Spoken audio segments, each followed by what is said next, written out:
ഒരു നിമിഷം നമുക്ക് പ്രാർത്ഥിക്കാം.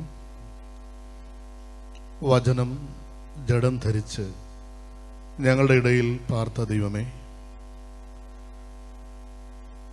അവിടുന്ന് ഞങ്ങളെ ഈ ദിനം വരെയും വളർത്തി അവിടെ ഞങ്ങളെ നയിച്ച നല്ല നായകനായിരിക്കാൻ നന്ദിയോടെ സ്തോത്രം. ഞങ്ങളെ സൃഷ്ടിക്കുകയും ഞങ്ങളെ വീണ്ടെടുക്കുകയും ഞങ്ങളെ വിശുദ്ധീകരിക്കുകയും ചെയ്ത ദൈവമേ, ഈ വിശുദ്ധ രാത്രിയിൽ അവിടുന്ന് ഞങ്ങൾക്ക് നൽകിയ എല്ലാ നന്മകളെയും നന്ദിയോടെ ഓർക്കുന്നു. ഞങ്ങൾക്ക് ഓരോരുത്തർക്കും അവിടെ നൽകിയ മാതാപിതാക്കൾക്കായി സ്തോത്രം. അവരിലൂടെ ഞങ്ങളെ വളർത്തിയതിനായി നന്ദി പറയുന്നു. ദൈവവചനം ഞങ്ങൾക്ക് നൽകിയ കുടുംബാംഗങ്ങൾ, സൺഡേ സ്കൂൾ അധ്യാപകർ, ദൈവവേലക്കാർ, മേൽപ്പട്ടക്കാർ എന്ന അവിടുത്തെ എല്ലാ ഭൃത്യരെയും നന്ദിയോടെ ഓർക്കുന്നു. അടിയങ്ങൾ ഓരോരുത്തരും ജനിച്ച നാളെ മുതൽ അവിടെ ഞങ്ങൾക്ക് നൽകിയ ആത്മീയ വചന വിരുന്നുകൾക്കായി നന്ദിയോടെ സ്തോത്രം. പരിശുദ്ധ ദൈവമേ, ഞങ്ങൾക്ക് അറിവിൻ്റെ വാതായനങ്ങൾ തുറന്നു തന്ന ആദ്യത്തെ അക്ഷരം പഠിപ്പിച്ച ഗുരു മുതൽ ഞങ്ങളുടെ ജീവിതയാത്രയിൽ ഞങ്ങൾ കൂട്ടായി ജ്ഞാനം പങ്കുവച്ചിട്ടുള്ള എല്ലാവരെയും നന്ദിയോടെ ഓർക്കുന്നു.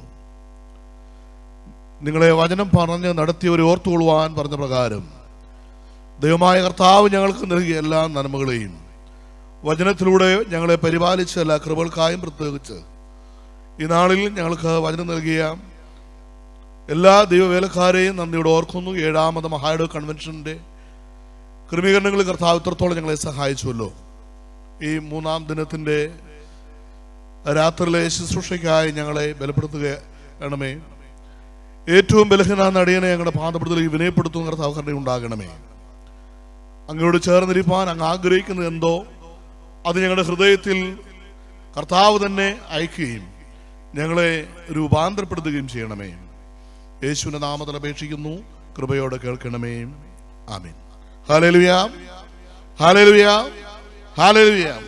ദൈവത്തിന്റെ അതിപരിശുദ്ധമായ നാമം വാഴ്ത്തപ്പെടുമാറാകട്ടെ. CSI കൊല്ലം കൊട്ടാരക്കര മഹായിടവകയുടെ ഈ വർഷത്തെ കൺവെൻഷൻ ആത്മാവിൽ ആരാധന എന്ന വലിയ ദൈവിക സന്ദേശത്തെ ധ്യാനിക്കുന്നതിന് വേണ്ടിയും പ്രത്യേകാൽ ദൈവ ഹിതപ്രകാരമായ ഒരു ജീവിതത്തിലേക്ക് നമ്മെ കർത്താവ് രൂപാന്തരപ്പെടുന്നതിന് വേണ്ടിയും നൽകിയതിനായി ദൈവത്തിന് നന്ദിയോടെ സ്തോത്രം ചെയ്യുന്നു. എന്നെ ഈ ശുശ്രൂഷയിലേക്ക് ക്ഷണിച്ച ഏറ്റവും സ്നേഹമുള്ള ഈസ്റ്റ് കേരള മഹായിടവകയുടെയും അതോടൊപ്പം കൊല്ലം കൊട്ടാരക്കര മഹായിടവകയുടെയും ബിഷപ്പായി ഇന്ന് നമ്മോടുകൂടി നമ്മെ അനുഗ്രഹിക്കുന്ന ഏറ്റവും സ്നേഹമുള്ള VS ഫ്രാൻസിസ് തിരുമേനി എന്നെ കുറിച്ച് പറഞ്ഞ നല്ല വാക്കുകളെല്ലാം എൻ്റേതല്ല. അത് ഏതെങ്കിലും നന്മയുണ്ടായതെല്ലാം കർത്താവ് ചെയ്തത് മാത്രമാണ്. ഞാനായിട്ട് ഒന്നും ചെയ്തിട്ടില്ല, കർത്താവ് ചെയ്യിപ്പിച്ചത് മാത്രമേ ഉള്ളൂ. അതുകൊണ്ട് തിരുമേനി പറഞ്ഞ വാക്കുകൾക്കായി ദൈവത്തിന് മാത്രം മഹത്വം കൊടുക്കുന്നു. അതുപോലെ നമ്മുടെ ദർശനങ്ങളെ വിശാലമാക്കിയ ഈ ദിനത്തിലേക്ക് ദൈവം പ്രത്യേകമായി നമ്മെ അനുഗ്രഹിപ്പാൻ അയച്ച ഓർത്തഡോക്സ് സഭ കൊല്ലം ഭദ്രാസനത്തിൻ്റെ അധിപൻ അതായത് ഡോക്ടർ ജോസഫ് മാർ ഡയനഷ്യസ് തിരുമേനിയുടെ അതിശക്തമായ ദൂതനായി ദൈവത്തിന് സ്തോത്രം ചെയ്യുന്നു. തിരുമേനിയുടെ പ്രാർത്ഥനയ്ക്കായി അനുഗ്രഹത്തിനായിട്ടും നന്ദിയോടെ ദൈവത്തെ സ്തുതിക്കുന്നതോടൊപ്പം തിരുമേനിമാരെ ഇരുവിലുള്ള നന്ദിയും കടപ്പാടും വളരെ വിനയത്തോടെ അറിയിക്കുകയാണ്. ഈ മഹായിടവകയുടെ ആദ്യകാല ബിഷപ്പായിരുന്ന സ്നേഹമുള്ള ഉമ്മൻ ജോർജ് തിരുമേനിയെയും നന്ദിയോടെ ഓർക്കുകയാണ്. കഴിഞ്ഞ ദിവസവും തിരുമേനിയെ നേരിൽ കാണാൻ സാധിച്ചിരുന്നു. തിരുമേനി പറഞ്ഞു നമുക്ക് ഒരുമിച്ച് ഇന്നിവിടെ കൂടണം എന്നൊക്കെ പറഞ്ഞിരുന്നു. പക്ഷേ ദൈവത്തിൻ്റെ ഹിതം മറ്റൊന്നായിരുന്നു. ഈ മഹായിടവയ്ക്ക് നേതൃത്വം നൽകുന്ന വൈദിക സെക്രട്ടറി ഏറ്റവും സ്നേഹമുള്ള റവറൻഡ് ജോസ് ജോർജ് അച്ഛൻ, അൽമായ secretary Shri A Daniel, treasurer എൻ്റെ വളരെ സ്നേഹിതനായ നിംബു ജേക്കബ് വർക്കി, അതുപോലെ സ്നേഹമുള്ള registrar Jose sir, general conveners സ്നേഹമുള്ള റവറൻ ഡേവിഡ് ഹാബേൽ അച്ഛൻ, സ്നേഹമുള്ള സ്നേഹിതനായ റവറൻ പോൾ ഡേവിഡ് അച്ഛൻ, അതിമനോഹരമായ ഗാനങ്ങളിലൂടെ നമ്മെ അനുഗ്രഹിച്ച കുട്ടികൾ മുതൽ പ്രായമുള്ളവർ വരെയുള്ള ഒരു നല്ലൊരു ടീം, അതെനിക്ക് വളരെ ഇഷ്ടപ്പെട്ടു. അച്ഛന്മാരും ശുശ്രൂഷകരും എല്ലാവരും അത് സഭാജനത്തോട് ചേർന്ന്, മക്കളോട് ചേർന്ന് കർത്താവിനെ മഹത്വപ്പെടുത്തുന്ന മനോഹരമായ ഗാനങ്ങളിലൂടെ കർത്താവിൻ്റെ സന്നിധി ശുശ്രൂഷ ചെയ്യുന്ന പ്രിയ ഗായ സംഘങ്ങളെ എല്ലാവരെയും വളരെ സ്നേഹത്തോടെ അഭിനന്ദിക്കും. ദൈവം അനുഗ്രഹിക്കട്ടെ. ആദരണീയരായ വൈദികർ, സഭാ ശുശ്രൂഷകർ, അതുപോലെ മാതാപിതാക്കൾ, സഹോദരങ്ങൾ എല്ലാവർക്കുമായി ദൈവത്തിന് നന്ദിയോടെ സ്തോത്രം ചെയ്തുകൊണ്ട് അല്പസമയ തിരുവചന ധ്യാനത്തിന് വേണ്ടി നമുക്ക് പ്രാർത്ഥനയോടെ കർത്താവിൻ്റെ അരികിൽ നമ്മളെ തന്നെ ഏൽപ്പിക്കാം. കഴിഞ്ഞ നാളുകളിൽ വളരെ ശക്തമായ ദൂതുകൾ നമുക്ക് അഭിനന്ദ പിതാക്കന്മാരിലൂടെ ലഭിച്ചുകൊണ്ടിരിക്കുകയാണ്. ഞങ്ങളുടെയൊക്കെ നാട്ടിൽ ഈ കെട്ടിടം പണിയുമ്പോൾ കണ്ണ് കിട്ടാതിരിക്കാൻ വേണ്ടി അവിടെ ചില കോലങ്ങളൊക്കെ ഉണ്ടാക്കുകയാണ്. ചിലപ്പോൾ ഈ വയലുകളിൽ ഒക്കെ ഈ സാധനം ഇങ്ങനെ സൃഷ്ടിച്ചു പോകും. ഞാൻ ഇവിടെ ഇരുന്നപ്പോൾ ഈ പ്രസംഗരുടെ പേരെല്ലാം അങ്ങോട്ട് കണ്ടപ്പോൾ എൻ്റെ പൊന്നെ, ഈ അച്ഛനായ എന്നെ പിടിച്ച് ഇവിടെ ആക്കിയിരിക്കുന്നവർ ഇതുപോലെ വല്ല ആണോ കണ്ണ് കിട്ടാതിരിക്കാൻ വേണ്ടി?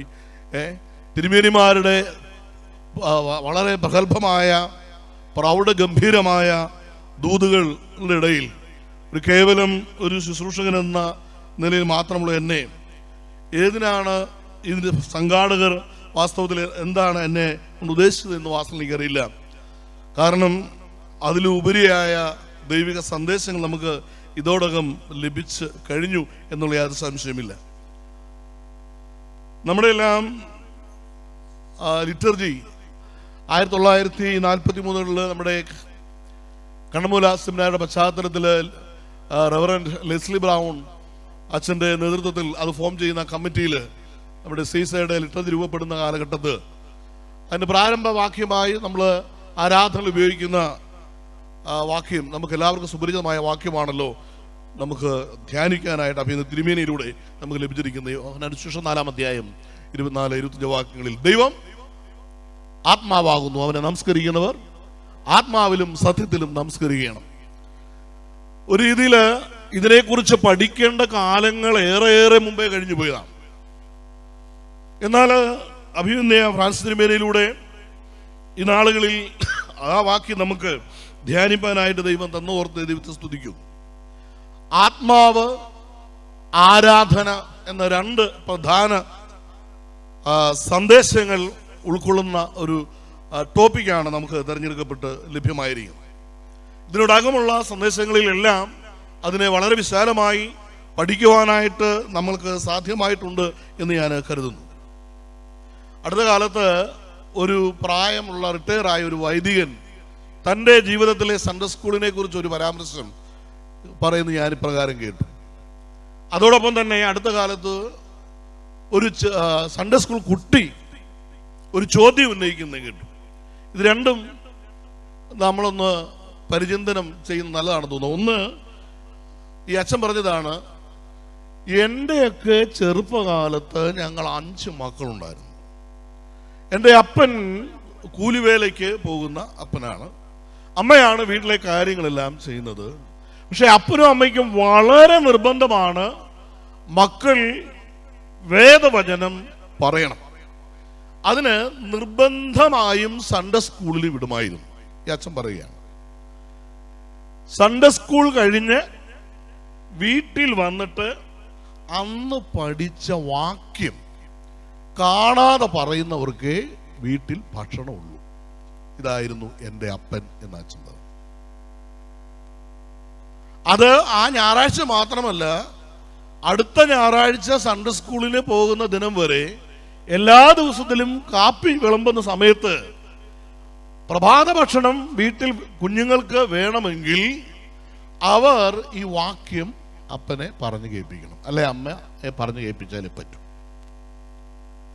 എന്നിട്ട് അവസാനം അച്ഛനോട് പറഞ്ഞ അവസാനിപ്പിച്ചതാണ്, അതുകൊണ്ട് കുട്ടികളായ ഞങ്ങൾക്കൊരു കാര്യം മനസ്സിലായി, നാം കഴിക്കുന്ന ആഹാരത്തെക്കാൾ വലുതാണ് ദൈവവചനം. ഹല്ലേലൂയ. അതെ, ആ ചെറുപ്പം മുതൽ മാതാപിതാക്കൾ കുഞ്ഞിന്റെ ഉള്ളിലേക്ക് പകർന്ന ആ വാക്യമാണ് അദ്ദേഹത്തെ ഒരു വൈദികനാക്കി മാറ്റുവാൻ, അതെ, ദൈവസന്നിധിയിൽ തന്നെ സമർപ്പിക്കുവാനിടയായത്. ഇത് ഒരു വിശ്വാസത്തിന്റെ പ്രഖ്യാപനമായിരുന്നു. അടുത്ത കാലത്ത് കേട്ട ചോദ്യം, അത് എന്നെ ആകെ ഉലച്ചൊരു ചോദ്യമാണ്. അവിടെ കടന്നു വന്ന കുഞ്ഞ് ചോദിച്ചു, ബൈബിളിലെല്ലാം കഥയാണല്ലേ അച്ഛാ? ചോദ്യം ഇതാണ്. എന്താണ്? ബൈബിളിലെല്ലാം കഥയാണോ? കഥയല്ലേ അച്ഛാ? ഞാൻ ചോദിച്ചു, അതിനാ മോനെ അങ്ങനെ പറയാൻ കാര്യം? അത് സൺഡേ സ്കൂളിൽ ചെന്നാൽ ആദാമിന്റെ കഥ, ഹാബേലിന്റെ കഥ, പിന്നെ നോഹയുടെ കഥ, അബ്രഹാമിന്റെ കഥ, ഇസ്ഹാക്കിന്റെ കഥ, യാക്കോബിന്റെ കഥ, ദാവീദിന്റെ കഥ, ഓരോരോ പ്രവാചകന്മാരുടെ കഥ, യേശുവിന്റെ കഥ, സക്കായിയുടെ കഥ, അതെ, നല്ല ശമരിയക്കാരുടെ കഥ, അങ്ങനെ കഥകൾ കൊണ്ട് നിറഞ്ഞിരിക്കുന്ന ഒരു കഥപുസ്തകമാണോ അച്ഛാ? ഇത് വിശകലനത്തിന്റെ ലോകത്തിൽ നിന്നുണ്ടാകുന്ന ചോദ്യമാണ്. അഭിനന്ദ തിരുമേനിയെ കുറിച്ച് നമ്മളോട് സൂചിപ്പിച്ചു കഴിഞ്ഞിരുന്നു ഓൾറെഡി.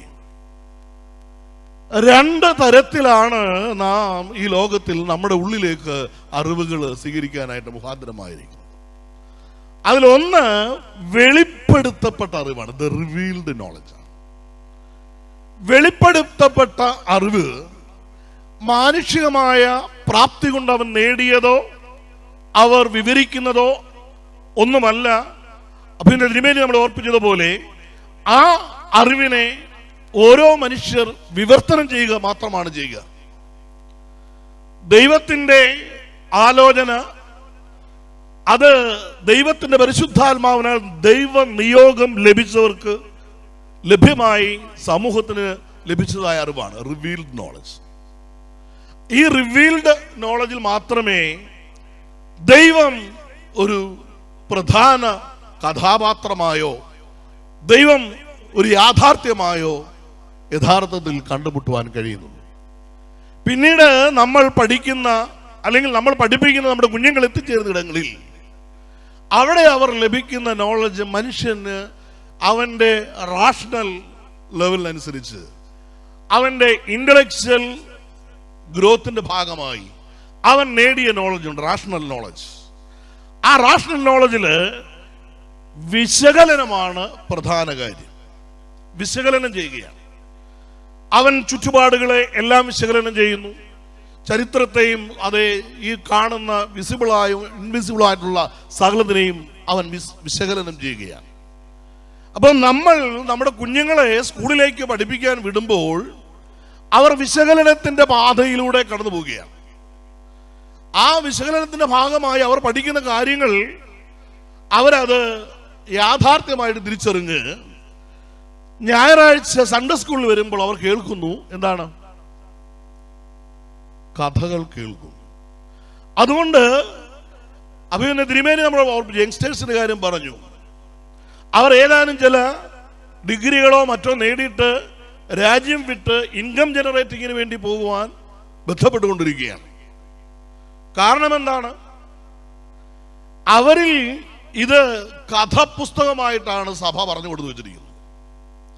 ഇത് യാഥാർത്ഥ്യമാണ് എന്ന് ജീവിതത്തിലൂടെ വിവർത്തനം ചെയ്യുവാൻ എനിക്ക് കഴിയാതെ പോയി, സഭയ്ക്ക് കഴിയാതെ പോയി, അല്ലെങ്കിൽ നമുക്ക് കഴിയാതെ പോയി. ഈ പശ്ചാത്തലത്തിലാണ് നമ്മൾ ആത്മാവായ ദൈവത്തെക്കുറിച്ച് ധ്യാനിക്കുവാനും അതേ ആത്മീകമായ ആരാധനയെക്കുറിച്ച് അത് തിരിച്ചറിയുവാനും നാം ശ്രമിച്ചുകൊണ്ടിരിക്കുന്നത്. വിശകലനത്തിന്റെ വഴികളിലൂടെ പോയാൽ മാത്രമേ ശരിയായ രീതിയിൽ ഉയരുവാൻ കഴിയുകയുള്ളൂ എന്ന് പറഞ്ഞ് നാം പഠിക്കുന്ന പാഠങ്ങൾ വീണ്ടും വീണ്ടും വിവിധങ്ങളായ ട്യൂഷൻ സെന്റേഴ്സിനെ കൂടെ ലിങ്ക് ചെയ്തുകൊണ്ട് നമ്മൾ ആ അറിവിനെ വർദ്ധിപ്പിച്ചുകൊണ്ടിരിക്കുമ്പോൾ ഈ ലോകത്തിൽ ലഭ്യമാകാനുള്ള നന്മ, അതിൽ നിന്ന് ലഭിക്കുമെന്ന നന്മ, അതിനുവേണ്ടി മാത്രം നാം പ്രാധാന്യം കൊടുക്കുമ്പോൾ അവർ അന്വേഷിച്ച അന്വേഷണ തലത്തിൽ അവരുടെ വിശകലന ലോകത്തിൽ ദൈവം എന്നത് അപ്രസക്തമാണ് എന്ന് പറയുന്നു. സ്റ്റീഫൻ ഹോക്കിങ്ങിനെ കുറിച്ച് നിങ്ങൾ ഒരു കേട്ടിട്ടുണ്ടാവും. അദ്ദേഹം അവസാന കാലത്തിൽ ഇപ്രകാരം പറഞ്ഞു: ദൈവം ഉണ്ടാകേണ്ട സാധ്യതകളൊന്നുമില്ല, ഈ പ്രപഞ്ചത്തിന് തനിയെ ഉണ്ടാകാം. ഈ സൂര്യനും ഈ ചന്ദ്രനും എല്ലാം തനിയെ ഉണ്ടാകുവാൻ കഴിയുന്നതാണ്. ഇതാണ് വിശകലനത്തിന്റെ ശാസ്ത്രം, അല്ലെങ്കിൽ വിശകലനത്തിന്റെ തലങ്ങൾ നമ്മുടെ യങ്സ്റ്റേഴ്സിലേക്ക്, നമ്മുടെ തലമുറകളിലേക്ക് നാളുകളിൽ പാർത്തു വയ്ക്കുമ്പോൾ അതിൻ്റെ അപ്പുറമായ റിവലേഷനിലൂടെ വെളിപ്പെടുത്തപ്പെട്ടൊരു ദൈവത്തെ നമുക്ക് നമ്മുടെ കുഞ്ഞുങ്ങളുടെ ഹൃദയത്തിലേക്ക് എത്തിച്ചു കൊടുക്കുവാൻ കഴിയാതെ അവർ ചോദിക്കുന്ന ചോദ്യത്തിന് മുമ്പിൽ പലപ്പോഴും വേദനപ്പെട്ടുകൊണ്ട്, അല്ലെങ്കിൽ നാം സൈലന്റ് ആയി മാറിക്കൊണ്ടിരിക്കുമ്പോൾ ഈ പഠനം തീർച്ചയായും ഈ നാളിൽ ഒരുക്കിയിരിക്കുന്നത് ഈ ദേശത്തിന്റെ മഹായിടവയ്ക്ക് മാത്രമല്ല ലോകത്തിനാകമാനമായ അനുഗ്രഹമായി തീരുമെന്നുള്ള യാതൊരു സംശയമില്ല. വിശകലനത്തിന്റെ ശാസ്ത്രത്തില് അല്ലെങ്കിൽ വൈജ്ഞാനിക റാഷണൽ നോളജില് തനിയെ ഉണ്ടാകുന്നത് പ്രപഞ്ചമാണ്. അതൊരു വലിയൊരു സ്ഫോടനത്തിലൂടെ സാധിക്കുമെന്നാണ് അവർക്ക് പറയാൻ കഴിയുന്നത്. അതിനെ അളക്കുവാനായിട്ട് അവരുപയോഗിക്കുന്ന ഏകകം എന്ന് പറയുന്നത് വെളിച്ചമാണ്. വെളിച്ചത്തെക്കുറിച്ചുള്ള പഠനത്തിൽ ഈ നാളുകളിൽ അവർ വ്യാപൃതരായിരിക്കുകയാണ്. അവർ പറയുന്നത് ഈ വെളിച്ചത്തിന് പ്രത്യേകതയുണ്ട്. ഈ വെളിച്ചവും അതേ എനർജിയുമായി ബന്ധമുണ്ട്. അവയുടെ ബന്ധത്തിലൂടെയാണ് ഈ കാണപ്പെട്ട സൃഷ്ടികളെല്ലാം ഉളവായത് എന്ന് ഐൻസ്റ്റീന്റെ തിയറിയൊക്കെ വെച്ച് അവർ പറയാറുണ്ട്. അവിടെ നിന്ന് അവർ മുമ്പോട്ട് പോകുമ്പോൾ ഏറ്റവും ലോകത്തിൽ വേഗതയുള്ളത് വെളിച്ചം മാത്രമാണ്. ആ വെളിച്ചത്തെക്കുറിച്ചുള്ള പഠനത്തിൽ അവർ വിളിച്ചു പറയുന്നു, 1300 കോടിയിൽ പരം വർഷങ്ങൾക്ക് മുമ്പ് തനിയെ ഉണ്ടായ ഒരു സ്ഫോടനമാണ് ഈ ചലനത്തിന്റെയും സമയത്തിന്റെയും എല്ലാം ആരംഭമെന്നും ഈ ജീവജാലങ്ങളെല്ലാം തനിയെ പരിണമിച്ചത് ഉണ്ടായതാണ് എന്ന് ഈ വിശകലനത്തിന്റെ ലോകം പറയുമ്പോൾ, വെളിപ്പാട് എന്താണ് പറയുന്നത് കൊടുത്തത് എന്ന് എടുത്തു കാണിക്കുവാൻ എനിക്ക് നിങ്ങൾക്ക് കഴിയണം. വെളിപ്പാടിന്റെ പുസ്തകത്തിന്റെ അതേ അർത്ഥതലങ്ങളിൽ 2 വാക്യം പറഞ്ഞ് ഞാൻ ഈ നമ്മുടെ ധ്യാനത്തിന്റെ വിഷയത്തിലേക്ക് വായിച്ച വേദഭാഗത്തേക്ക് കടന്നു വരാം എന്ന് ആഗ്രഹിക്കുകയാണ്. ആ 2 വാക്യം ദയവായി നിങ്ങൾ എല്ലാവരും ശ്രദ്ധിക്കണം. എൻ്റെ ഒരു റിക്വസ്റ്റാണ്. അത് മറ്റൊന്നുമല്ല, ഒന്ന് 90-ാം സങ്കീർത്തനം 2-ാം വാക്യമാണ്. ആ 90-ാം സങ്കീർത്തനം 2-ാം വാക്യത്തിൽ ഈ 3500-ൽ പരം വർഷമായി ലോകത്തിൽ നിലനിൽക്കുന്ന ഒരു രാജ്യം ഉരുവാകുന്നതിന് കാരണഭൂതനാകുവാൻ ദൈവം എടുത്തുപയോഗിച്ച മോസസ്, ആ മോസസിന്റെ മനസ്സിൽ ദൈവം വെളിപ്പെടുത്തിയ ദൈവത്തെ കുറിച്ചുള്ള ഒരു വാക്കാണ്: പർവ്വതങ്ങൾ ഉണ്ടാകുന്നതിന് മുൻപേ നീ അനാദിയായും പിന്നെ ശാശ്വതമായും ദൈവം ആകുന്നു. ദിവ് എന്ന് പറയുന്ന സംസ്കൃത പദത്തിൽ നിന്നാണ് ദൈവം എന്ന വാക്ക് രൂപപ്പെട്ടതെന്നാണ് വേദ അധ്യാപകർ നമ്മളെ പഠിപ്പിക്കുന്നത്. അതിന് ദിവ്യം, പരിശുദ്ധം, വെളിച്ചം എന്ന അർത്ഥം തന്നെയാണ് ഉള്ളതെന്ന് പറയുന്നു. പക്ഷേ വെളിപ്പാടിലൂടെ ലഭ്യമായ അറിവ് നേടിയ മോശസ് പറയുകയാണ്, അവൻ അനാദിയായി ദൈവമാണ്.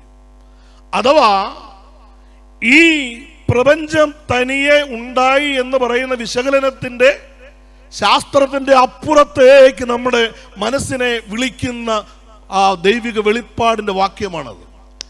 അതേ ആദി ഇല്ലാത്ത ഒരുവൻ, അവനാണ് ദൈവം. ആ ദൈവത്തെയാണ് ദൈവം ആത്മാവാകുന്നു എന്ന് നമ്മളെ വിളിക്കുവാൻ ദൈവം വെളിപ്പെടുത്തിയിരിക്കുന്നത്. അനാദിയാണ്, പിന്നെ ശാശ്വതമാണ്. അഥവാ പ്രകാശത്തിന്റെ കണക്കനുസരിച്ച് അത് ഓരോ നിറവും മാറി വരുന്ന കോടിക്കോടി വർഷം കഴിഞ്ഞ് എല്ലാ അവസാനത്തെ നിറമായ റെഡും മാറി വരുന്ന ഇൻഫ്രാ റെഡ് എന്ന് പറയുന്ന അതിനെ വിശകലനം ചെയ്യുന്ന ജെയിംസ് വെബ് ടെലിസ്കോപ്പൊക്കെയും നിറഞ്ഞു നിൽക്കുന്ന ഈ ലോകത്തിൽ ഈ വെളിച്ചമുണ്ടാകുന്നതിന് മുൻപേ അതേ ഉളവായ ഒരുവനുണ്ട് എന്ന് ദൈവത്തിന്റെ വചനം നമ്മെ പഠിപ്പിക്കുന്നു എന്ന് നമുക്ക് നമ്മുടെ തലമുറയോട് അത് വെളിപ്പെടുത്തി കൊടുക്കുവാൻ, സ്നേഹത്തോടെ മക്കളെ മാർവോട് ചേർത്ത് അത് നിർത്തി പറഞ്ഞു കൊടുക്കുവാൻ നമുക്കറിയണം. അനാദിയായ ദൈവം, അതേ ആദി ഇല്ലാത്തവനായ ദൈവം, അഥവാ ഈ പ്രപഞ്ചം ഉളവാകുന്നതിന് മുമ്പേ ഉണ്ടായിരുന്ന ദൈവം, ആ ദൈവത്തെ കുറിച്ച് പറയുവാൻ കഴിയണം. മറ്റൊരു വാക്യം വെളിപ്പാട് പുസ്തകം അതിൻ്റെ 4-ാം അധ്യായത്തിലെ 5-ാം വാക്യമാണ്. ആ വാക്യം എന്തിനാണ് ഏകദേശം AD 90 കാലഘട്ടങ്ങളിൽ രൂപപ്പെട്ട വെളിപ്പാട് പുസ്തകത്തിൽ വന്നത് എന്ന് ഞാൻ വളരെയേറെ ചിന്തിക്കാറുണ്ട്. ആ വാക്യം ഇതാണ്, നിങ്ങൾ എടുത്ത് നോക്കാം. അവിടെ ഇബ്രാനാണ് പറയുന്നത്, ദൈവിക സ്വർഗം. പ്രിയ തിരുമേനി നമ്മൾ ഓർപ്പിച്ചോല്ലേ, ദൈവസന്നിധി ഇതുവരെയും നാം വേണ്ട രീതിയിൽ പഠിക്കാതെ പോയൊരു വിഷയമാണ്. എന്താണ് ദൈവസന്നിധി എന്നോ, അല്ലെങ്കിൽ ഉൽപ്പത്തി പുസ്തകം 1-ാം അധ്യായത്തിന്റെ 1-ാം വാക്യത്തിൽ പറയുന്ന എങ്ങനെയാണ് ആദിയിൽ ദൈവം ആകാശവും ഭൂമിയും സൃഷ്ടിച്ചു എന്ന് നമ്മൾ പറയുമ്പോൾ, വളരെ വിനയത്തോടെ പറയട്ടെ, എന്നെ എബ്രായ ഭാഷയുടെ പാഠങ്ങൾ പഠിപ്പിച്ച ദാനിയൽ ജോർജൻ എന്നെ പഠിപ്പിക്കുന്ന കാലത്ത് പ്രകാരം പറഞ്ഞു, ആ വാക്ക് ഇങ്ങനെ വായിച്ചു കേൾപ്പിച്ചിട്ട് പറഞ്ഞു, ബാർഷീദ് ബാ Elohim In the beginning God created the heavens and earth. ആകാശങ്ങൾ സൃഷ്ടിച്ചു നല്ലെന്ന്, പിന്നെയോ ഹെവൻസ് സൃഷ്ടിച്ചു. ദൈവം ആയിരിക്കുന്ന ഇടത്തിന്റെ സൃഷ്ടിയാണ് വാസ്തവത്തിൽ ദൈവത്തിന്റെ ആദ്യ വചനത്തില് ആദ്യമായി രേഖപ്പെടുത്തുന്നത്. പക്ഷേ നമ്മൾ ഡയറക്റ്റ് ഭൂമിയിലേക്ക് ചാടിയിട്ട് ഭൂമിയിൽ കിടന്നുള്ള കാര്യങ്ങളെ കുറിച്ച് നമ്മൾ പഠിക്കുകയാണ്. കാരണം നമ്മൾ അവിടെ ആയതുകൊണ്ടാവാം. പക്ഷേ വേദപുസ്തകം പറയുന്നതനുസരിച്ച് സ്വർഗവും സ്വർഗത്തെക്കുറിച്ചുള്ള വിവരണങ്ങളാണ്. അതിനെ ഏറ്റവും അധികമായി വെളിപ്പെടുത്തി ലഭിച്ചിരിക്കുന്ന പുസ്തകമാണ് വെളിപ്പാട് പുസ്തകം 4-5 അധ്യായം. 4-5 അധ്യായങ്ങളിലെ 5-ാം വാക്യത്തിൽ ഇങ്ങനെ വായിക്കുന്നു, ദൈവത്തിന്റെ സന്നിധിയാകുന്ന ദൈവസന്നിധിയിലെ പിതാവ് ആസനസ്ഥനായിരിക്കുന്ന, അത് പത്മരാഗത്തിനും വൈഡൂര്യത്തിനും സദർശൻ എന്ന ഈ ലോകത്തിലെ ഏറ്റവും ഉന്നതമായ ഒരു പേര് അദ്ദേഹം പറഞ്ഞിട്ട് അതിൻ്റെ അപ്പുറത്തുള്ള ദൈവത്തിൻ്റെ കുറിച്ച്, ദൈവം ഇരിക്കുന്ന സിംഹാസനത്തെ കുറിച്ച് പറഞ്ഞിട്ട് പറയുകയാണ്, ആ സിംഹാസനത്തിൽ നിന്ന് പിന്നെ എന്തൊക്കെയുണ്ടാകുന്നു?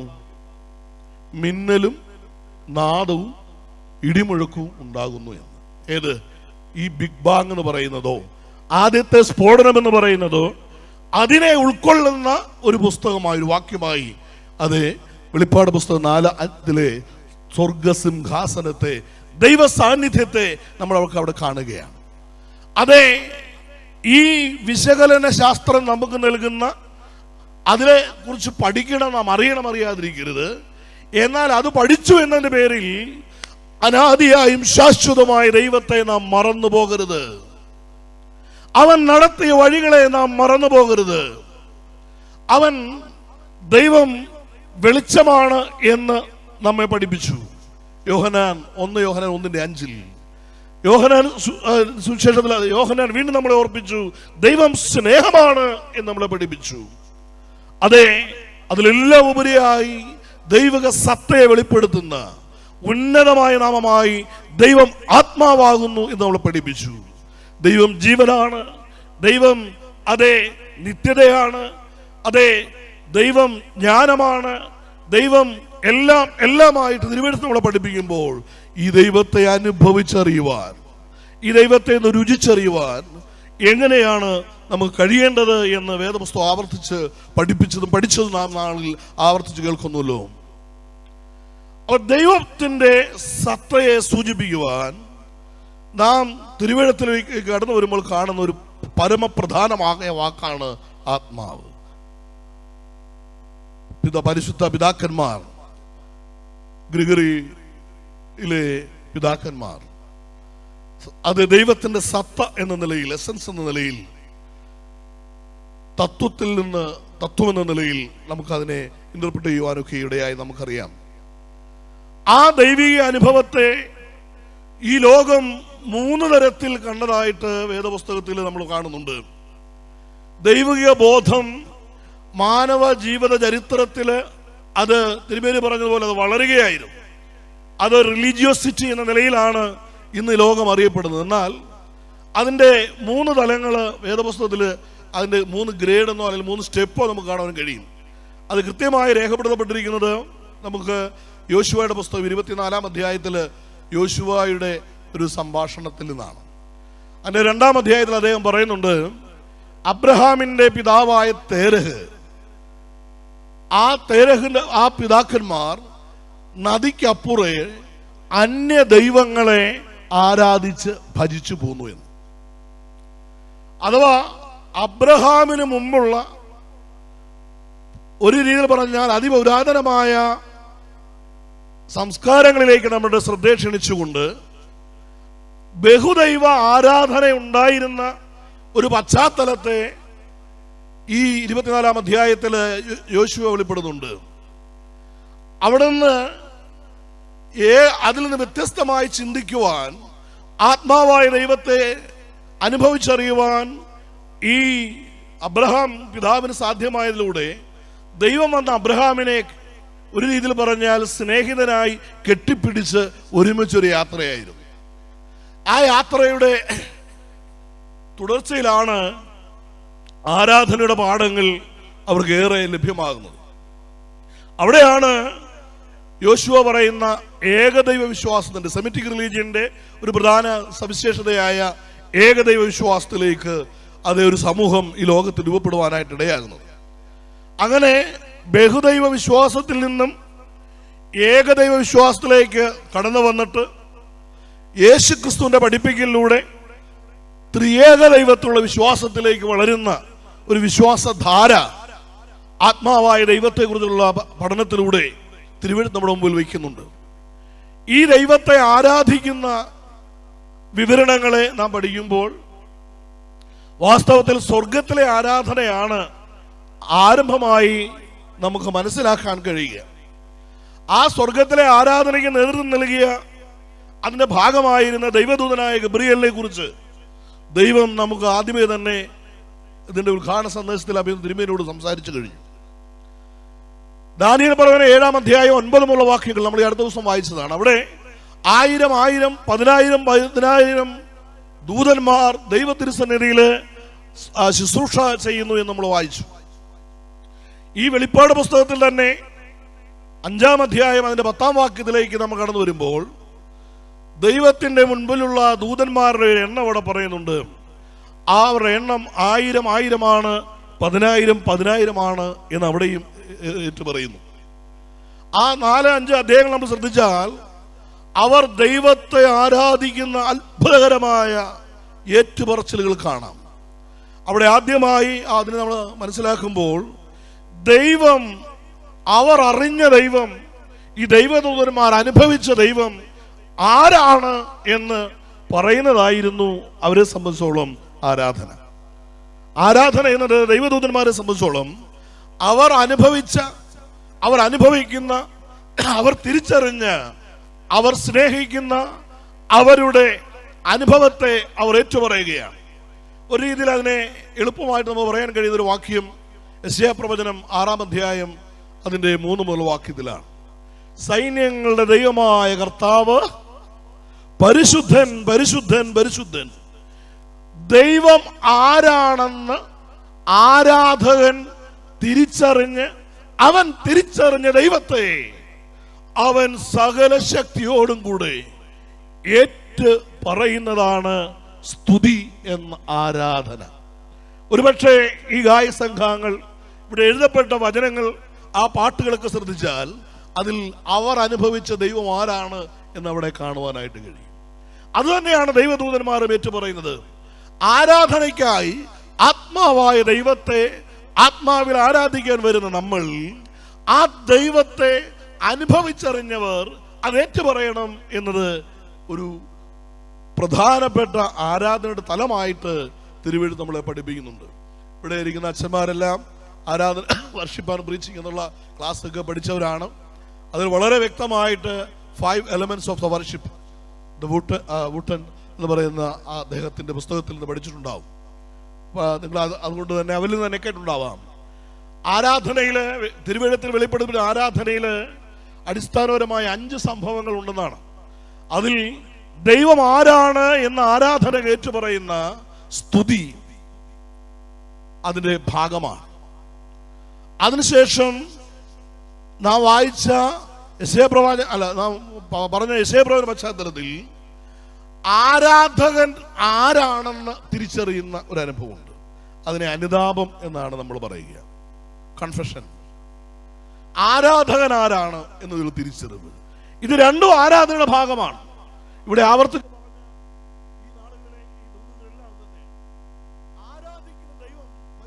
ാണ് എന്ന് ആവർത്തിച്ച് ദൂതന്മാരുടെ ആരാധനാ സ്തുതി കേട്ടപ്പോൾ യെശയ്യാ പ്രവാചകന്മാരിൽ ഒരുപക്ഷെ ഏറ്റവും ഉന്നതനെന്ന് അത് പറയുവാൻ കഴിയുന്ന പ്രവാചകൻ പറയുകയാണ്, അയ്യോ ഞാൻ അരിഷ്ടനായ മനുഷ്യൻ, അശുദ്ധിയുള്ള അധരങ്ങളുള്ള ജനങ്ങളുടെ നടുവിൽ വസിക്കുന്നു. എന്റെ കണ്ണ് സൈന്യങ്ങളുടെ യഹോവയുടെ മുഖം കണ്ടല്ലോ.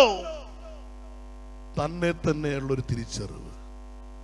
ഇന്ന് നമുക്ക് നഷ്ടമായത്, ഐഡന്റിറ്റി നഷ്ടമായി എന്ന് തിരുമേനി നമ്മൾ ഓർപ്പിച്ചുവല്ലോ. നമ്മുടെ അവസ്ഥയൊന്ന് ദൈവത്തോട് പറയുവാൻ നമുക്ക് കഴിയുന്നില്ല.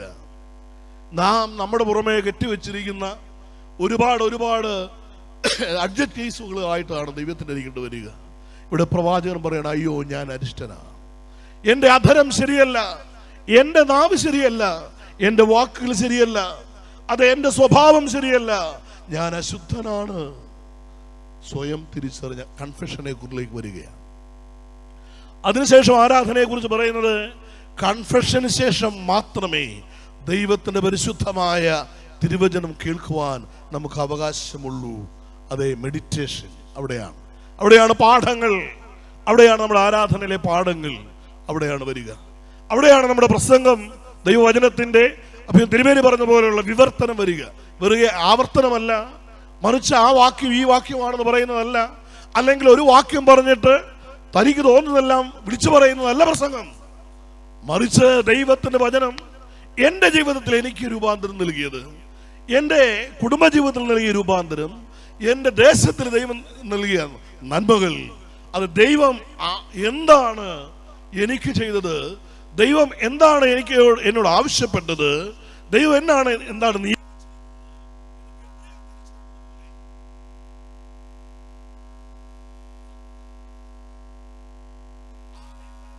ശേഷമാണ് ആരാധനയുടെ അടുത്ത ഭാഗമായി നമ്മൾ അപേക്ഷയുമായി ദൈവത്തിൻ്റെ അരികിൽ ചെല്ലാറുള്ളൂ.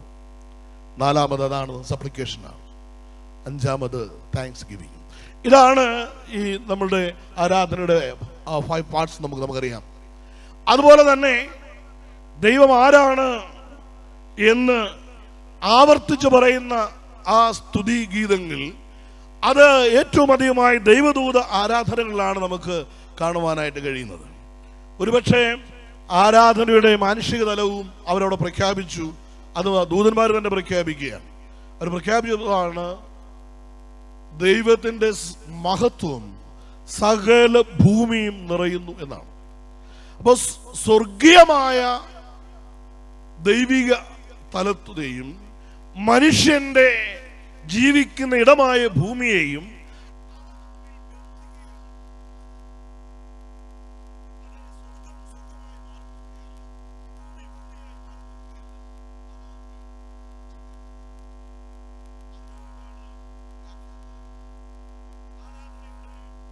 വേദപുസ്തക വെളിപ്പാടുകൾ നമ്മൾ പഠിക്കുമ്പോൾ എനിക്ക് തോന്നുന്നത്, മനുഷ്യ ആരാധന ആ ഒരു ബോധ്യത്തിലേക്ക് എത്തിച്ചത് ഒരുപക്ഷെ തീർച്ചയായും ഏദനിൽ തന്നെയാണ്. ഉൽപ്പത്തി പുസ്തകം 3-ാം അധ്യായം അതിൻ്റെ 21-ാം വാക്യം നമ്മൾ വായിക്കുമ്പോൾ, ഏദനിലെ ഒരു ആരാധനയുടെ നിഴൽ എന്ന് നമുക്ക് വേണേൽ പറയാവുന്നൊരു സംഭവമുണ്ട്. അത് മറ്റൊന്നുമല്ല, പാപം ചെയ്ത് ദൈവത്തോട് അകന്നു പോയ ആദിമ മാതാവും അതിൽ നിന്ന് രക്ഷപ്പെടുവാൻ വേണ്ടി തങ്ങളാൽ ആവോളം അവർ നോക്കി. മനുഷ്യൻ ചെയ്ത പാപത്തിന്റെ പരിഹാരം വരുത്തുവാൻ മനുഷ്യൻ ധാരാളം ശ്രമങ്ങൾ നടത്തി. അതിലവർ അത്തിയില പറിക്കുന്നുണ്ട്, അത് കൂട്ടി തുന്നുന്നുണ്ട്, അതുകൊണ്ട് നാണം മറയ്ക്കുവാൻ ശ്രമിക്കുന്നുണ്ട്. അവരിൽ നിന്ന് അന്യമായി പോയ ദൈവിക തേജസ്സിനെ ഇലകൾ കൊണ്ട് തിരിച്ചു വരുത്തുവാൻ ശ്രമിക്കുന്ന മാനുഷികമായ പ്രവർത്തനങ്ങളെ നാം അവിടെ കണ്ടുമുട്ടുന്നുണ്ട്. എന്നാൽ അവിടെ മനുഷ്യന്റെ പരാജയം മനസ്സിലാക്കുക, സ്വന്തം സ്വരൂപത്തിലും സാദൃശ്യത്തിലും സൃഷ്ടിക്കപ്പെട്ട തൻ്റെ മക്കളുടെ ബലഹീനതയിൽ മനസ്സലിഞ്ഞ് വലിയവനായ ദൈവം അവർക്ക് തോൽ കൊണ്ട് വസ്ത്രമുണ്ടാക്കി എന്ന വാക്യത്തിന്റെ പശ്ചാത്തലത്തിൽ, നീ പാപം ചെയ്യുന്ന നാളിൽ നീ മരിക്കുമെന്ന് പറഞ്ഞ ആ സംഭവം അവിടെ വാസ്തവത്തിൽ ആദാമിനെയും ഹവ്വായെയും അവിടെ ജീവനോടെ നിലനിർത്തിക്കൊണ്ട് അവിടെ ഒരു ജീവി മരിക്കുകയാണ്. ആ മൃഗത്തിന്റെ തോലാണ് അവർക്ക് വസ്ത്രമായി മാറുന്നത്. ആ മാംസവും അസ്ഥിക്കും എന്താണ് പറ്റിയത് എന്നത് പിന്നീട് ഇസ്രായേലിന് കൊടുത്ത ആരാധനയുടെ ചരിത്രത്തിലാണ് നമുക്കത് കണ്ടുമുട്ടുവാനായിട്ട് സാധിക്കുന്നത്. ന്യായാധിപന്മാരുടെ പുസ്തകം 7-ാം അധ്യായം നമ്മൾ പഠിക്കുമ്പോൾ അവിടെ ഗിദെയോനെ കുറിച്ച് നമുക്ക് കാണാൻ പറ്റും. ഗിദെയോൻ മിദ്യാന്യരോടുള്ള പോരാട്ടത്തിന് വേണ്ടിയുള്ള ഏകശ്രമത്തിൽ അല്ലെങ്കിൽ ഏകനായി ഫൈറ്റ് ചെയ്തുകൊണ്ടിരിക്കുമ്പോൾ ദൈവത്തിന്റെ ദൂതൻ അവന്റെ അരിക്കൽ ചെന്ന്, അല്ലയോ പരാക്രമശാലിയെ എന്ന് വിളിച്ച്, ദൈവം നിന്നോട് കൂടെ ഉണ്ട് എന്ന് പറയുമ്പോൾ ഇത് എന്തോ ഒരു ഇടപാടാണ് എന്ന് അദ്ദേഹം ചോദിക്കുന്നുണ്ട്. ദൈവം നമ്മോട് കൂടെ ഉണ്ട് എങ്കിൽ നമുക്ക് എങ്ങനെ നമ്മൾ ഇങ്ങനെ തകർന്നു പോകും? നമ്മുടെ പൂർവ്വപിതാക്കന്മാർ അനുഭവിച്ചു എന്ന് പറയുന്ന ആ വൻ പ്രവർത്തികൾ നടത്തിയ ദൈവം എവിടെ? നമ്മൾ ഇന്നും തകർന്ന് അതേ മിദ്യാന്യരുടെ അടിമയായി പോയില്ലേ എന്ന് ചോദിക്കുന്ന ഒരു ചോദ്യമുണ്ട് അവിടെ. ഒരുപക്ഷെ ഇന്നത്തെ ഒരു സാഹചര്യവുമായിട്ട് ഏറെ പഠിക്കാനായിട്ട് കഴിയുന്ന ഒരു കാര്യം തന്നെയാണ്. അവിടെ ആ ചോദ്യത്തിന് ശേഷം തന്നെ സന്ദർശിച്ചിരിക്കുന്ന ദൈവദൂതനാണെന്ന് മനസ്സിലാക്കിയിട്ട് ഈ ഗിദെയോൻ പറയും, ഒരു കാര്യം ചെയ്യണം, ദയവായി അല്പസമയം ഇവിടെ വെയിറ്റ് ചെയ്യണം, അങ്ങയ്ക്ക് ഒരു കാഴ്ച തരുവാൻ എനിക്ക് അവസരം തരണം. ഓക്കെ, സമ്മതിച്ചു. ദൈവദൂതൻ അവിടെ നിൽക്കുകയാണ്. അദ്ദേഹം കടന്നു ചെന്ന് ഒരു ആടിനെ അത് പാകം ചെയ്തു. അതുപോലെ മാവ് കൊണ്ട് ഭക്ഷണം പാകം ചെയ്തു കൊണ്ടുവരുമ്പോൾ ദൂതൻ പറയുകയാണ്, നീ ആ മാംസവും ഭക്ഷണം ഒരു കാര്യം ചെയ്യണം, ആ പാറമേൽ വയ്ക്കാൻ. ആ പാറമേൽ വയ്ക്കുമ്പോൾ ഒരുപക്ഷെ നമ്മുടെ പിതാക്കന്മാർ ഉപയോഗിക്കുന്ന ആ ദണ്ട്, ദൈവദൂതൻ ഏൽപ്പിക്കുന്ന ആ അധികാരത്തിന് ദണ്ട്, അത് അതിനെ സ്പർശിക്കുമ്പോൾ ഉയരത്തിൽ നിന്ന് തീയിറങ്ങി ആ മാംസവും ആ ഭക്ഷണവും ദഹിക്കുന്ന ഒരു വിവരണം നമ്മൾ 7-ാം അധ്യായം ന്യായാധിപ പുസ്തകത്തിൽ വായിക്കുന്നുണ്ട്. ഒരുപക്ഷെ അത് തന്നെ ആവാം ഈ ഏദനിലെ തോൽ ലഭ്യമായ ശേഷവും സംഭവിച്ചിട്ടുണ്ടാവുക. മരണം എന്ന ആ സംഭവമാണ് ആരാധനയുടെ യഥാർത്ഥ അർത്ഥമെന്ന് വേദപുസ്തകം പിന്നെ അടിവരയിട്ട് നമ്മളെ പഠിപ്പിക്കുകയാണ്. ആരാധിക്കുക എന്ന് പറഞ്ഞാൽ അതെ ദഹിച്ചു തീരുക, അത് തന്നെയാണ്. അതിലേക്ക് നമുക്ക് കടന്നു വരാം. നമ്മൾ വായിച്ച ലേവ്യ പുസ്തകത്തിലേക്ക് കടന്നു വരാം. ലേവ്യ പുസ്തകത്തിന്റെ ഒരു വലിയ പ്രത്യേകത, ലേവ്യ പുസ്തകത്തിന്റെ ആദ്യത്തെ 5 അധ്യായങ്ങളിൽ ഓരോ യാഗങ്ങൾ അർപ്പിക്കുന്നതിനെ കുറിച്ച് പറയുകയാണ്. യാഗം എന്ന ആരാധന ഒരുപക്ഷെ അതിൻ്റെ അബ്രഹാം അല്ലെങ്കിൽ ആദാമും ഹവ്വായും തങ്ങൾ ഏദനിൽ വെച്ച് അനുഭവിച്ച ഈ ആരാധനയുടെ അനുഭവത്തെ തൻ്റെ മക്കളോട് ഒരുപക്ഷെ വീട്ടിലിരുന്ന് പറഞ്ഞിട്ടുണ്ടാവും. ഞാൻ കഴിഞ്ഞിടെ ഒരു വീട്ടിൽ ഒരു ആരാധന ചെന്നപ്പം ആദാമിനും ഹവ്വായ്ക്കും എത്ര മക്കളുണ്ടായിരുന്നു എന്ന് ചോദിച്ചു. അപ്പോൾ ഇതുപോലെ ഗായസംഘത്തിലെ ആൾ പറഞ്ഞു 2 മക്കളുണ്ടായിരുന്നു. 2 ഉണ്ടായിരുന്നല്ലോ എന്ന് ചോദിച്ചു. പറഞ്ഞു അല്ല 3 പേരുണ്ടായിരുന്നു. അപ്പം ഞാൻ ചോദിച്ചിട്ട് നിങ്ങൾ എന്ത് പറയും? ആദാമിനും ഹവ്വായ്ക്കും എത്ര മക്കളുണ്ടായിരുന്നു? ചുമ്മാ 2 3 2.5. നമുക്കൊരു വാക്യം വായിക്കാം. ഒരു പുസ്തകം ഞാൻ ജസ്റ്റ് നമ്മളൊന്ന് വായിച്ചു പോകുന്നുള്ളൂ. ഉൽപ്പത്തി പുസ്തകം 5-ാം അധ്യായം 1 മുതലുള്ള വാക്യം ഒന്ന് വായിച്ചോളൂ. അല്ല ഓർക്ക വായിച്ചു.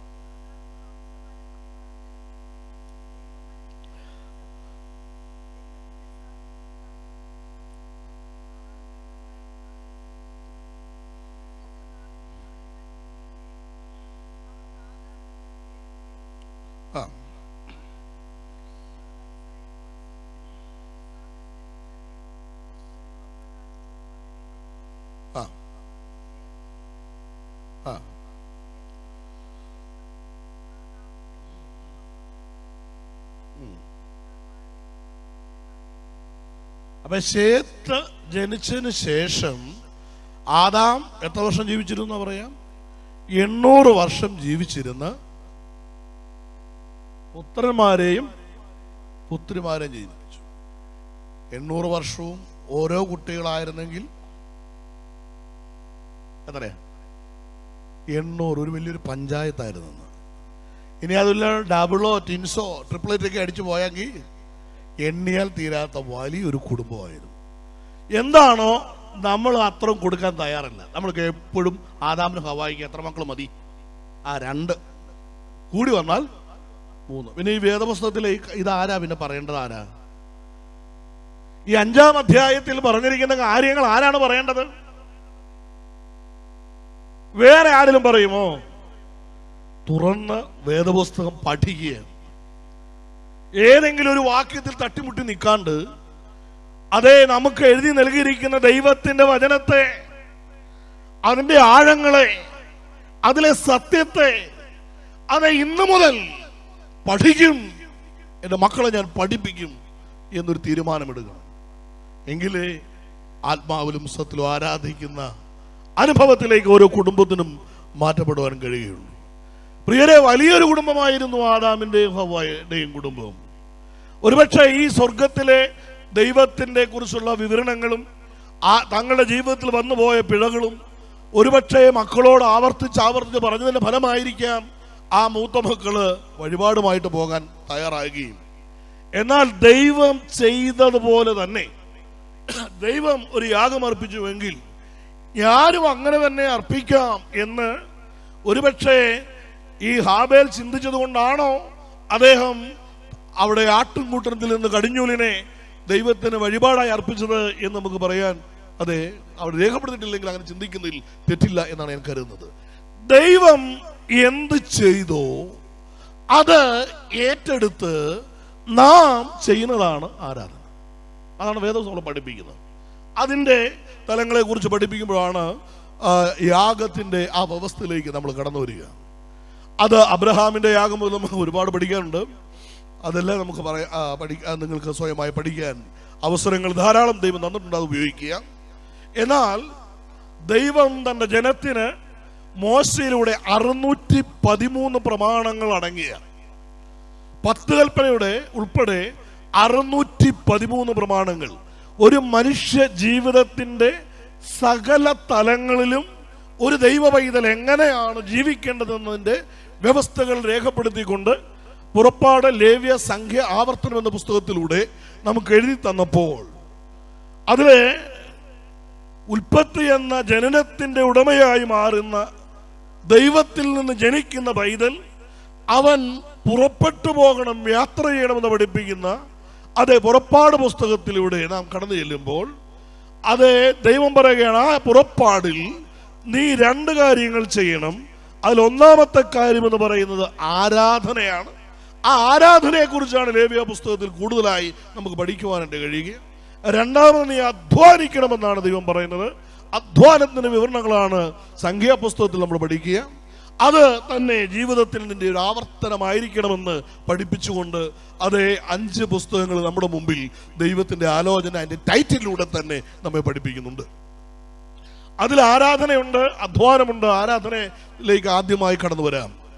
ആരാധനയെ കുറിച്ച് പഠിപ്പിക്കുന്ന പരാമർശത്തിൽ പ്രധാനമായി 5 യാഗങ്ങളെ നമ്മളോട് ചെയ്യാനായിട്ട് ഇസ്രായേലിനോട് പറഞ്ഞു. 1-ാം അധ്യായത്തിൽ പറഞ്ഞ യാഗത്തിന്റെ പേര് ബേൺഡ് ഓഫറിംഗ് അഥവാ ഹോമയാഗം എന്ന യാഗമാണ്. 1-ാം അധ്യായത്തിൽ അതാണ് നമ്മൾ വായിച്ചത്. അതിൽ 1-ാമത്തെ ഭാഗമാണ് നമ്മൾ വായിച്ചത്. 2-ാമത്തെ അധ്യായത്തിൽ ഗ്രെയിൻ ഓഫറിംഗ് എന്ന് പറയുന്ന ഭോജന യാഗത്തെ കുറിച്ചിട്ട് നിയമമാണ് 2-ാം അധ്യായം. 3-ാം അധ്യായത്തിൽ അതിൽ നിന്ന് പാപയാഗം എന്ന യാഗത്തെ കുറിച്ചുള്ള സിൻ ഓഫറിംഗ് എന്ന് പറയുന്ന യാഗത്തെ കുറിച്ചാണ് 3-ാം അധ്യായത്തിൽ നമുക്ക് പഠിക്കാൻ കഴിയുക. 4-ാം അധ്യായത്തിൽ പീസ് ഓഫറിംഗ് എന്ന് പറയുന്ന സമാധാന യാഗമാണ്.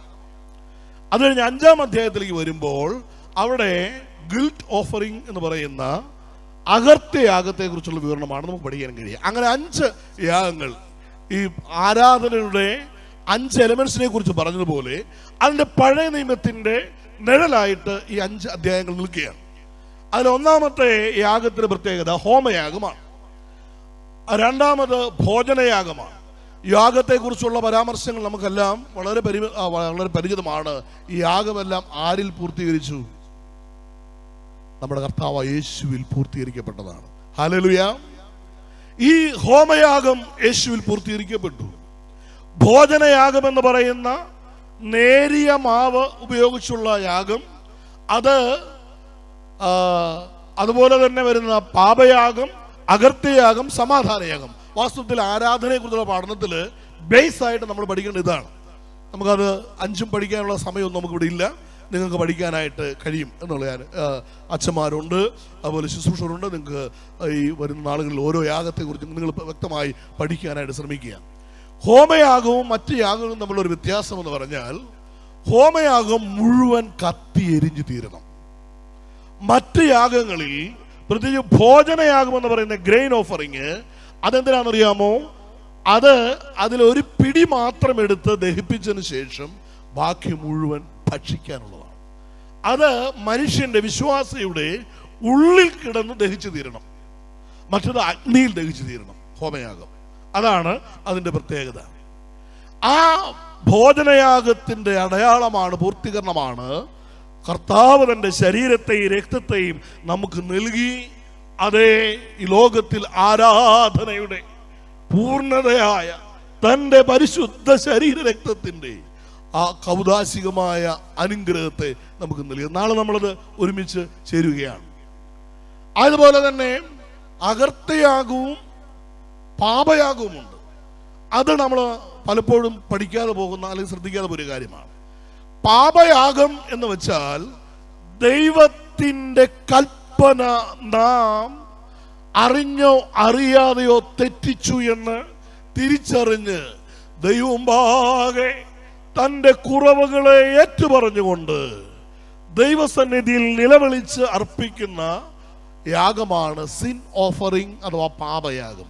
ആരാധനയുടെ അത് ഞാൻ പറഞ്ഞല്ലോ, സെക്കൻഡ് പാർട്ടായിട്ടാണ് നമ്മുടെ ലിറ്റർജിയിൽ അത് ഉൾപ്പെടുത്തപ്പെട്ടിരിക്കുന്നത്. എന്നാൽ അകർത്യയാഗം എന്ന് പറയുന്ന ഒരു ഏറ്റുപറച്ചിലുണ്ട്. അത് 5-ാം അധ്യായത്തിൽ നമ്മൾ പഠിക്കുമ്പോൾ അതിന്റെ ആശയം എങ്ങനെയാണ് മനസ്സിലാക്കുന്നത്?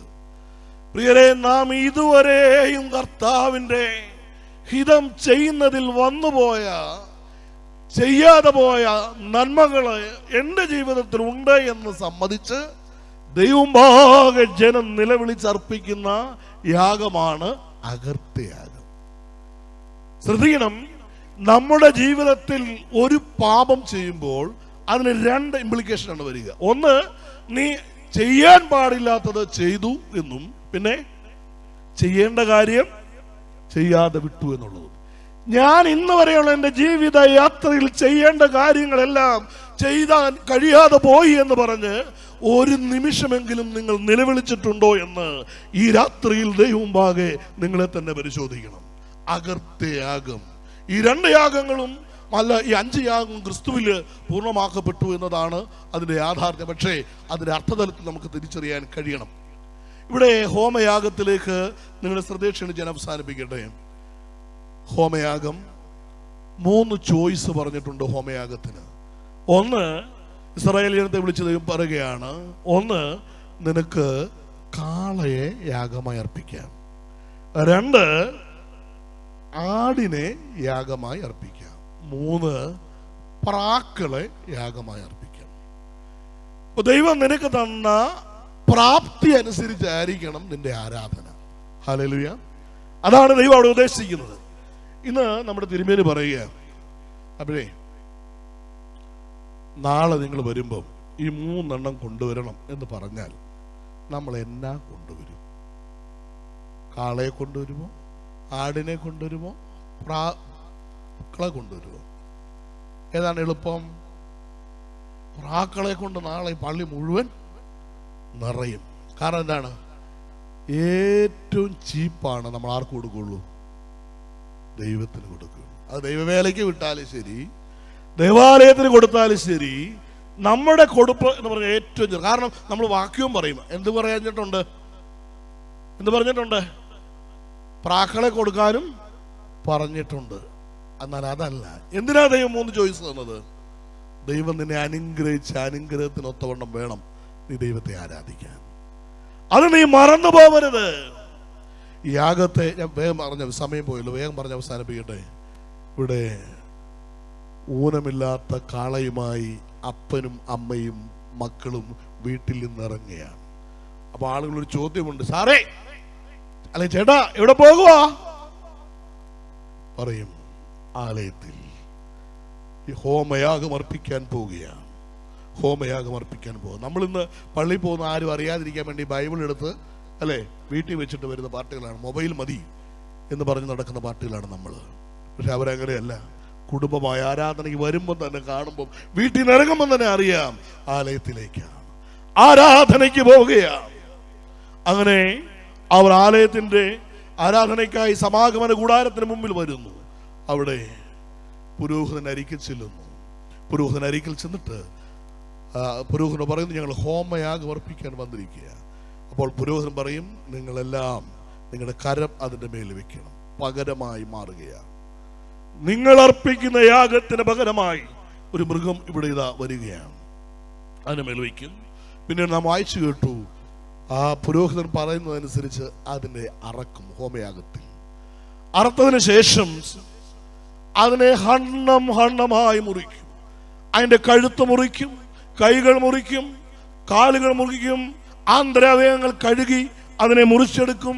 ഓരോ പീസായി മുറിച്ച് അതേ ഊനമില്ലാതെ അവൻ ഏറ്റവും അധികം സ്നേഹിച്ച് വളർത്തിയ അവന്റെ യാഗമൃഗമിത യാഗപീഠത്തിന്റെ അരികിലേക്ക് എത്തുകയാണ്. ഇപ്പോൾ അതിന് ജീവൻ പോയി. ഇപ്പോൾ അതിന്റെ രക്തം മുഴുവൻ പുരോഹിതൻ അതിന്റെ യാഗപീഠത്തിന്റെ ചുവട്ടിലൊഴിച്ചു. അതിലേക്ക് അതേ ഹണ്ണമായത് മുറിക്കപ്പെട്ടു. അതിനുശേഷം അവിടെ യാഗപീഠത്തിന്റെ മുകളിൽ പുരോഹിതൻ വിറകുകൾ അടുക്കി വെച്ചിട്ട് ഓരോ ഹണ്ണങ്ങളും അതിന്റെ മേലേക്ക് ഒന്നൊന്നായി അടുക്കി വെക്കും. കൈകൾ, കാലുകൾ, ആന്തര അവയവങ്ങൾ, അസ്ഥികൾ, അതിന്റെ ശിരസ്, കണ്ണ്, കാത് എല്ലാം മുറിക്കപ്പെട്ടതായി അതിന്റെ മേൽ അടുക്കി വെക്കും. അതിനുശേഷം പുരോഹിതൻ അതിന്റെ ചുവട്ടിൽ അവൻ തീ കൊളുത്തുകയാണ്. ഒരുമിച്ച് ആരാധന നടത്താൻ പോവുകയാണ്. ഒരുമിച്ച് ആരാധന, ഹോമയാഗം അർപ്പിക്കുവാൻ സർവശക്തനായ ദൈവത്തിന് സ്തുതി എന്ന യാഗത്തിന്റെ പ്രതീകമായ ഹോമയാഗം അവന് മാത്രം അർഹിക്കപ്പെട്ടത്, വേറെ ആർക്കും ഉപയോഗിക്കുവാനാവാത്തത്. അവനെ സ്തുതിക്കുന്ന ആരാധന അവിടെ ഒരുങ്ങുകയാണ്. നോക്കി നിൽക്കുമ്പോൾ എന്താണ് സംഭവിക്കുന്നത് അറിയാമോ? സമാഗമന കൂടാരം പ്രതിഷ്ഠിച്ച നാളിൽ സ്വർഗത്തിൽ നിന്ന് അഗ്നി ഇറങ്ങി യാഗത്തെ ദഹിപ്പിച്ച ഒരു നാളും കെടാതെ സൂക്ഷിക്കണമെന്ന് പറഞ്ഞ കെടാവിളക്കായി സൂക്ഷിച്ച തീ ജ്വാലയിൽ നിന്ന് ഈ വിറകിലേക്ക് തീ അതേ പുരോഹിതൻ പടർന്നു കൊടുക്കുമ്പോൾ അത് നോക്കി ഈ മാതാവും പിതാവും നിൽക്കുകയാണ്. അവർ നോക്കി നിൽക്കെ വിറക് ആളിക്കത്തുവാൻ തുടങ്ങും. വിറക് ആളിക്കത്തുമ്പോൾ അതിൻ്റെ മേളിലിരിക്കുന്ന കൈകൾ, അതിൻ്റെ മേളിലിരിക്കുന്ന ഓരോ മാംസ കഷ്ണങ്ങളും അത് തീയായി മാറുകയാണ്. അത് കുറെ കഴിയുമ്പോൾ അവിടെ തീജ്വാല കൊണ്ട് നിറയും. മാംസം വെന്ത് അതിന്റെ ഗന്ധം അവിടെ മുഴുവനായിട്ട് വ്യാപിക്കും. മാത്രമല്ല യാഗവസ്തു അത് അഗ്നിയായി മാറും. അതേ അഗ്നിയായി ജനത്തിന് ദൂതമായി പ്രത്യക്ഷപ്പെട്ട സർവശക്തനായ ദൈവത്തെ ആരാധിക്കാൻ വന്ന ദൈവ പൈതല് അവന്റെ ആരാധന വേളയിൽ അവൻ ആരാധനയ്ക്ക് വെച്ച മൃഗം മുഴുവൻ അവൻ നോക്കുമ്പോൾ മുഴുവൻ ചാരമായി അത് അഗ്നിയിലേക്ക് ലയിച്ച് അഗ്നിയിൽ അത് വിലയം പ്രാപിക്കും. അവിടെ ആരാധന കഴിഞ്ഞ് തിരിച്ചു പോകുമ്പോൾ പ്രിയരെ, ആ മൃഗം അവന്റെ കൂടെയില്ല. ദഹിക്കേണ്ടത് ദഹിച്ചു മാറുന്നതാണ് ആരാധന. ഈ ദഹനം സംഭവിച്ച ഒരു വ്യക്തിയെ ബൈബിളിലുള്ളൂ എന്ന് ഒരു രീതിയിൽ പറഞ്ഞാൽ പറയേണ്ടി വരും. അത് മറ്റാരുമല്ല, പൗലോസ് അപ്പോസ്തലനാണ്. അദ്ദേഹത്തിലേക്ക് ഇറങ്ങി വന്ന ഒരു അഗ്നിജ്വാലയുണ്ട്, ഒരു അഗ്നിവളയം. അത് ലഭിച്ചതോടുകൂടെ പഴയ ജീവിതം മുഴുവൻ കത്തിച്ചാമ്പലായി. പഴയ ജീവിതം മുഴുവൻ കത്തിച്ചാമ്പലായതിനു ശേഷം അദ്ദേഹം ഇപ്രകാരം എഴുതി വെച്ചു, ഞാനോ യേശു ക്രിസ്തുവിനോട് കൂടെ ക്രൂശിക്കപ്പെട്ടിരിക്കുന്നു. ഇതാണ് ആരാധന. ഇതാണ് ആരാധന. യേശുവിനോടുകൂടെ ക്രൂശിക്കപ്പെടുക. ഗലാത്യ ലേഖനം 2:20 നമ്മൾ തുറന്ന് വായിക്കുകയാണ്, ഇനി ജീവിക്കുന്നത് ഞാനല്ല, ക്രിസ്തു അത്രേ എന്നിൽ ജീവിക്കുന്നത്. നമ്മൾ ആരാധന കഴിഞ്ഞു പോകുമ്പോൾ നമ്മളിലും ഓരോന്ന് ദഹിച്ചു തീരണം. ഇതുവരെയും ദഹിക്കാത്ത ഒരു ആരാധനയുടെ ഉടമയായി മാറിയിട്ടുണ്ടെങ്കിൽ ദൈവസന്നിധി കർത്താവ് ഇത് ആവർത്തിച്ച് കാണിച്ചു തന്നു. അവന്റെ നെഞ്ച് പിളർന്ന രക്തം മുഴുവൻ നമുക്ക് നൽകിക്കൊണ്ട്, അവന്റെ ശരീരം മുഴുവൻ പിളർന്ന് നമുക്ക് ഭക്ഷിപ്പാൻ നൽകിക്കൊണ്ട്, അവന്റെ രക്തം മുഴുവൻ നമുക്ക് കുടിപ്പാൻ നൽകിക്കൊണ്ട് അവനത് നമ്മളെ കാണിച്ചു തന്നു. ആരാധന എന്ന് പറഞ്ഞാൽ സകല പാപ മൃഗീയ അവസ്ഥകളും ദഹിച്ചു മാറിയിട്ട് യേശുവിൽ പുതിയ സൃഷ്ടിയാകുന്നതാണ്. അവിടെയാണ് സ്നേഹത്തിന്റെ പ്രവൃത്തി ചെയ്യുവാൻ നമ്മൾ ധ്യാനിക്കാൻ. സമയമില്ലാത്തതുകൊണ്ട് ഞാൻ നിർത്തുകയാണ്. അതിൻ്റെ തുടർച്ച ദൈവം അനുവദിച്ചാൽ നിങ്ങൾ ഇനിയും ധ്യാനിപ്പാൻ ഇടയാകട്ടെ എന്ന് പ്രാർത്ഥിക്കുന്നു. ഒരു നിമിഷം നമുക്കെല്ലാവർക്കും ദൈവസന്നിധിയിൽ എഴുന്നേറ്റ് നിൽക്കാം. അതെ, ആരാധന ദൈവസന്നിധിയിൽ ആത്മാവിൽ ആരാധിക്കുക എന്ന് പറഞ്ഞാൽ ആത്മാവായ ദൈവത്തിൻ്റെ ആത്മാവിൻ്റെ അഗ്നിയിൽ നാം നമ്മളുടെ പാപ അവസ്ഥകളെല്ലാം എരിച്ച് ദഹിപ്പിച്ച് ഇല്ലായ്മ ചെയ്ത് ക്രിസ്തുവിൽ പുതിയ സൃഷ്ടിയായി ഈ ലോകത്തിനും ദൈവഹിതത്തിനും പ്രയോജനപ്പെടുന്ന ജീവിതത്തിൻ്റെ ഉടമകളായി തീരുന്നതാണ്. ഈ യാഗവേദിയിലേക്ക് നിങ്ങളെ തന്നെയാണ് മുറിക്കേണ്ടത്. ഏതാണ് മുറിച്ചു മാറ്റേണ്ടതെന്ന് എനിക്കറിഞ്ഞുകൂടാ. നിങ്ങൾക്കറിയാം എൻ്റെ ജീവിതത്തിൽ ഇത് ദൈവം ആഗ്രഹിക്കാത്തതാണ് എന്ന്.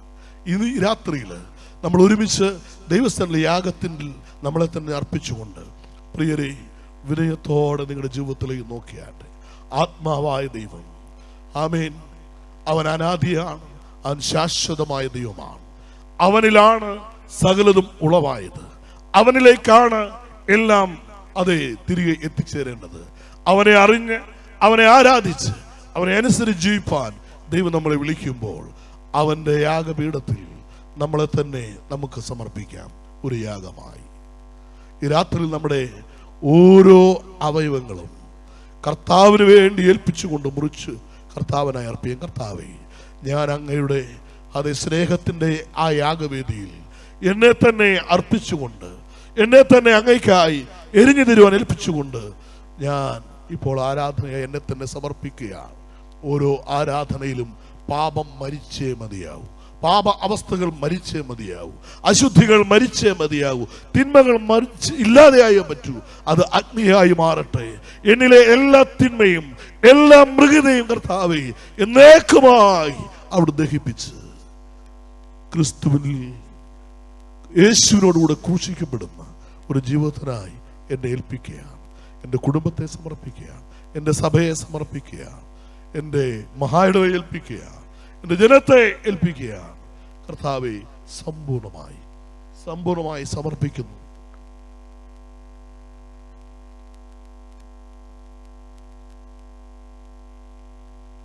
നമ്മെ തന്നെ ദൈവരങ്ങളിലേക്ക് യാഗമായി അർപ്പിച്ചുകൊണ്ട് യാഗവിധിയിൽ കർത്താവെ, ഞാൻ സമസ്തം നിന്റെ സ്വന്തമാണ്, നീ എന്നെ രൂപാന്തരപ്പെടുത്തണമേ, അവിടുത്തെ ആത്മയാൽ എന്നെ ശുദ്ധീകരിക്കണമേ, എന്നെ കഴുകി വെടിപ്പാക്കണമേ.